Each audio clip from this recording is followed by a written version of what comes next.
നമ്മുടെ ഗതാഗത വകുപ്പ് മന്ത്രിയായിട്ടുള്ള CP ജോൺ അദ്ദേഹം തന്നെ അവകാശപ്പെടുന്നത് ഇന്ത്യയിലെ ഏക കമ്മ്യൂണിസ്റ്റ് മന്ത്രിയാണ് എന്നുള്ളതാണ്. കൂടാതെ അദ്ദേഹം വളരെ ഗംഭീരമായി സംസാരിക്കുന്ന ഒരാളാണ്, കൃത്യമായി കാര്യങ്ങൾ ആർട്ടിക്കുലേറ്റ് ചെയ്യാൻ കഴിയുന്ന ഒരാളാണ്. അപ്പോൾ അദ്ദേഹം ദാർശനികവും ദൈക്ഷണികവുമായിട്ടുള്ള പല പ്രഭാഷണങ്ങളൊക്കെ നടത്തുന്ന ഒരാളാണ്. അദ്ദേഹത്തിന് എന്ത് പറ്റി എന്നറിയില്ല, മന്ത്രിയായപ്പോൾ അദ്ദേഹം യഥാർത്ഥത്തിൽ ഇന്നലെ പാലക്കാട് വെച്ച് അദ്ദേഹം ഒരു സമ്മേളനം ഉദ്ഘാടനം ചെയ്തു, സംസ്ഥാന സമ്മേളനം. അത് കേരള ബസ് ട്രാൻസ്പോർട്ടേഴ്സ് അസോസിയേഷൻ്റെ സംസ്ഥാന സമ്മേളനമാണ്. പ്രൈവറ്റ് ആയിട്ടുള്ള ബസ് തൊഴിലാളികളൊക്കെയാണ് അതിൽ പങ്കെടുത്തിരുന്നത് ആ സമ്മേളനത്തിൽ. അപ്പോൾ അതുകൊണ്ടായിരിക്കാം അദ്ദേഹം ചില പരാമർശങ്ങൾ നടത്തിയിരുന്നു. അത് അങ്ങേയറ്റം ആക്ഷേപകരമായ അധിക്ഷേപകരമായ പരാമർശങ്ങളാണ്.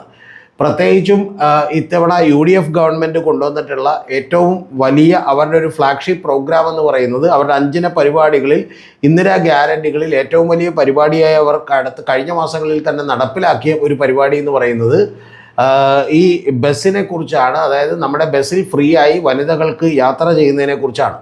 അത് KSRTCയുടെ ഓർഡിനറി ബസ്സുകളിലാണ് വെച്ചിരിക്കുന്നത്. നമുക്കറിയാം തിരുവനന്തപുരത്തും കൊല്ലത്തും ഒക്കെയുള്ള ചില ജില്ലകളിലെ അതിൻ്റെ വലിയ പ്രയോജനം കിട്ടുള്ളൂ. അതേസമയം മലപ്പുറം, കോഴിക്കോട്, കാസർഗോഡ് ജില്ലകളിലേക്കൊന്നും വലിയ പ്രയോജനം കിട്ടില്ല എന്നുള്ളതൊക്കെ നമുക്കറിയാം. പക്ഷേ അങ്ങനെ ഉണ്ടെങ്കിൽ പോലും അവരുടെ ഏറ്റവും വലിയൊരു പ്രോഗ്രാം ആയിരുന്നു. ആ പ്രോഗ്രാം നടത്തുമ്പോൾ 800-850 കോടി രൂപ ബാധ്യത വരും എന്നാണ് കണക്കൂട്ടിയിരുന്നത്. അപ്പോൾ അതുമായി ആ ബസ്സിൽ അങ്ങനെ ഫ്രീ ആയി കയറുന്ന സ്ത്രീകളെ അധിക്ഷേപിക്കുന്ന, അപമാനിക്കുന്നൊരു വാക്കുകളാണ് ജോണേട്ടൻ്റെ വായിൽ നിന്നുണ്ടായിട്ടുള്ളത്. അദ്ദേഹം പറയുന്നത് നമ്മുടെ കേരളത്തിൽ ആളുകളുടെ ഒരു ബിഹേവിയറൽ സയൻസിനെ കുറിച്ച്, പെരുമാറ്റ ശാസ്ത്രങ്ങളെക്കുറിച്ചൊക്കെയാണ് അദ്ദേഹം പറയുന്നത്. അദ്ദേഹം പറയുന്നത് പണക്കാർ പോലും പാവപ്പെട്ടവനായി അഭിനയിക്കുന്നു, അതിദാരിദ്ര്യം അഭിനയിക്കുന്നു എന്നുള്ളതാണ് അദ്ദേഹം പറയുന്നത്. അദ്ദേഹം പറഞ്ഞിട്ടുള്ളത് ഇത് അവരൊക്കെ തന്നെ, അതായത് സ്ത്രീകളൊക്കെ തന്നെ ഫ്രീ ആയി കിട്ടുന്ന ഓർഡിനറി ബസ്സുകൾ നോക്കി നിന്ന് അതിൽ തള്ളിക്കയറുന്നു എന്നാണ് പറഞ്ഞേക്കുന്നത്.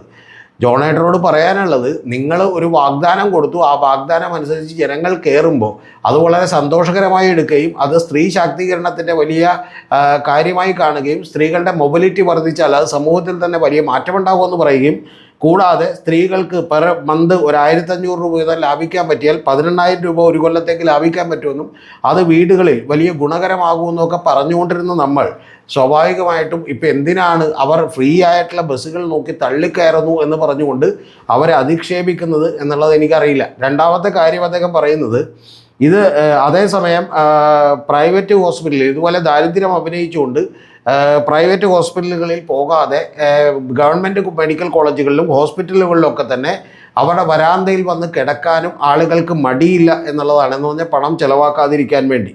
അപ്പോൾ ഇത്തരത്തിലുള്ള കാര്യങ്ങൾ അദ്ദേഹത്തെ അത്ഭുതപ്പെടുത്തുന്നു. എന്നാൽ ഇതിന് നേരെ കോൺട്രാഡിക്ഷനായിട്ട്, വലിയ വൈരുദ്ധ്യമായിട്ട് പറയുന്നൊരു കാര്യമെന്ന് പറയുന്നത്, കുട്ടികളെ പക്ഷേ സർക്കാർ സ്കൂളുകളിൽ ഒരിക്കലും അയക്കില്ല. അതിപ്പോൾ സർക്കാർ സ്കൂളുകളിൽ അയക്കില്ല എന്നുള്ളത് മാത്രമല്ല, സർക്കാർ പ്രൈവറ്റ് സ്കൂളുകളിൽ തന്നെ, അതായത് എയ്ഡഡ് ആയിട്ടുള്ള പ്രൈവറ്റ് സ്കൂളുകളിലൊന്നും നമുക്കറിയാം പണം കൊടുക്കേണ്ടതില്ല, ഫീസ് കൊടുക്കേണ്ടതില്ല. അങ്ങനെ ഫീസ് കൊടുക്കേണ്ടാത്ത സ്കൂളുകളിൽ പോലും അയക്കില്ല.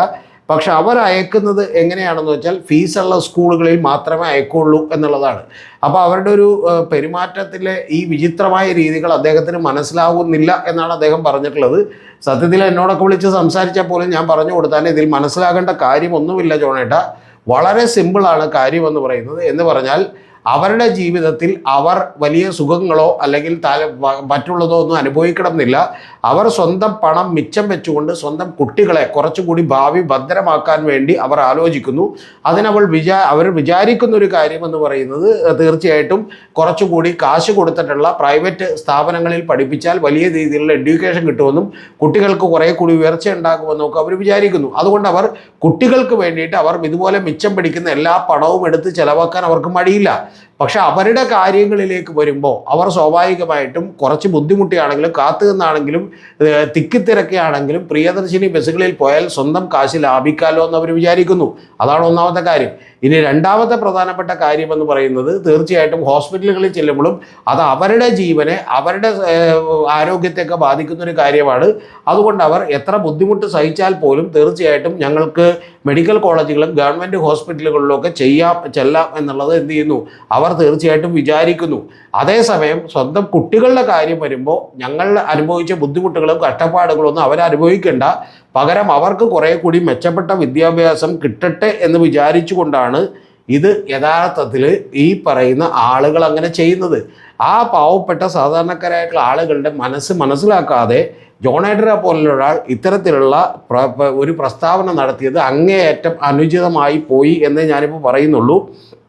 ഇതിൽ അദ്ദേഹം പിന്നീട് ചില വിശദീകരണങ്ങളുമായിട്ടൊക്കെ എത്തിയിട്ടുണ്ട്. ആ വിശദീകരണം എന്ന് പറയുന്നത് ഈ ദാരിദ്ര്യം തുറന്നു കാണിച്ചതാണ്. അതായത് അദ്ദേഹം പിന്നീട് പറയുന്നത് ഇതിന് നേരെ കടകവിരുദ്ധമായിട്ടുള്ള കാര്യമാണ്.